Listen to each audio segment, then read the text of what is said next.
السلام عليكم ورحمة الله وبركاته. بسم الله jedheen jalqaba dubbii koo alhamdulillahi faaruu rabbii kan koo kanarraan nu gahee nurraa qabee rakkoo har'allee borillee suma abdiin kan koo suma kan yaammatan yeroo nagaaf rakkoo kanaafan baay'isaa faaruu rabbii kan koo kanaafan baay'isaa faaruu rabbii kan koo achin tarkaanfadhaa jecha koo lammaffaa nagaa fi rahmanni caalaa kalqii cufaa isarra haa jiraatu nabii koo Mustafaa. kabajamaa namaa bareedaa waa cufaa jaalallee rahmaanii habiibi Mustafaa jaalallee rahmaanii habiibi Mustafaa. Salawaatu rabbii wassalaamu alayhi yaa hubbiiwwan keenya baga nagaan dhuftan keessummoonni martii ashama akkam jirtan. Bakka jirtanitti nagaaf rahmanni rabbii isinirra haa jiraatu. Bakka jirtanitti nagaaf rahmanni rabbii isinirra haa jiraatu. Gaaddisnaa ragalfii kan waliif dirmatu dhiibuuf tulluu kutee kan waliif dirmatu. Yeroo akkas wal gahuu qaccee ofii tiruun wanti kana caalaa nama gammachiisu tasumaa hin jiru. Wanti kana caalaa nama gammachiisu tasumaa hin jiru.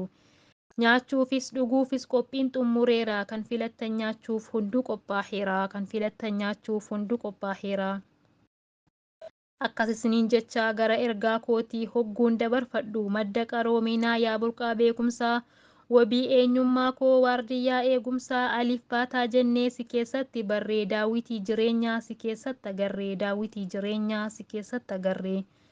Kunoo har'a as geenyee alhamdulillaahi kaleessa nu eebbisan hurufa buufnaanii har'a isaan eebbifnaa quraana finnaanii ustaas Seeful Islaam baga gammaddanii ustaas Seeful Islaam baga gammaddanii.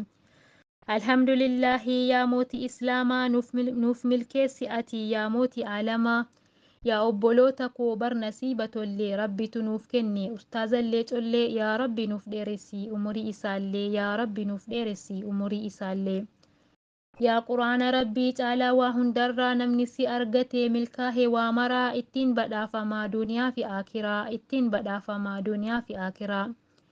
Kottaa karaa gaarii karaa quraana rabbii yaa quraana rabbii caalaa hundaa olii maaltu siin dorgomaa yaa kalaama rabbii caalaa hundaa olii maaltu siin dorgomaa yaa kalaama rabbii. Jecha jechaan olii quraanul kariimii kan hin jijjiiramne hanga zalaalamii markaza Abi Hureeraa nuuf jiraadhu ati as keessatti barree kalaama rabbiiti as keessatti barree kalaama rabbiiti.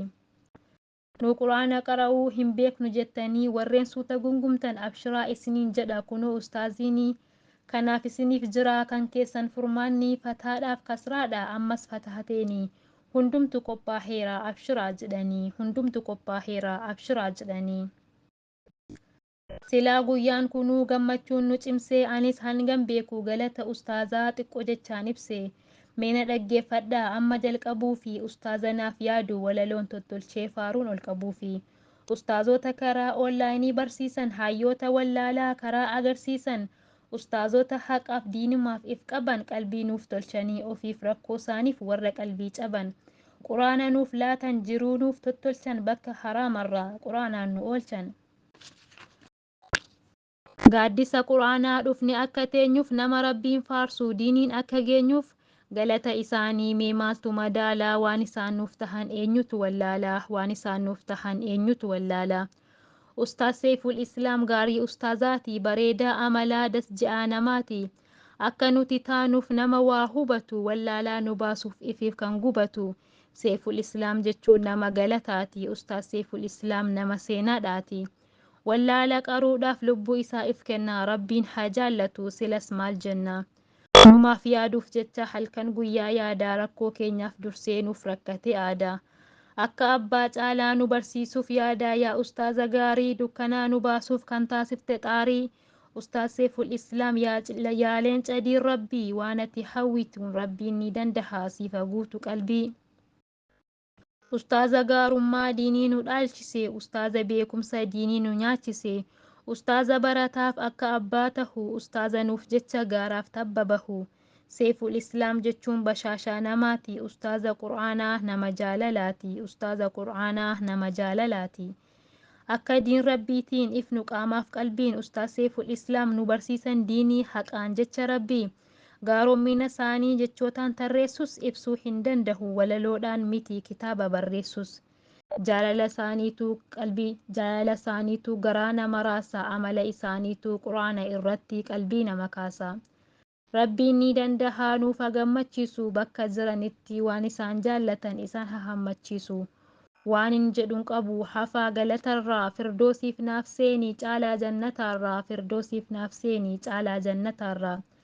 Yaa ustaaza kiyyaa seeful islaam kiyyaa rabbiin si haa godhu mataa jaraa biyyaa. Yaa ustaaza kiyyaa jechisiif hin jiru jaalala obbolummaa akka rabbiin je'utti sin jaaladha turu. Jaalala obbolummaa akka rabbiin je'utti sin jaaladha turu. Waan dhaggeeffataniif galatoomna.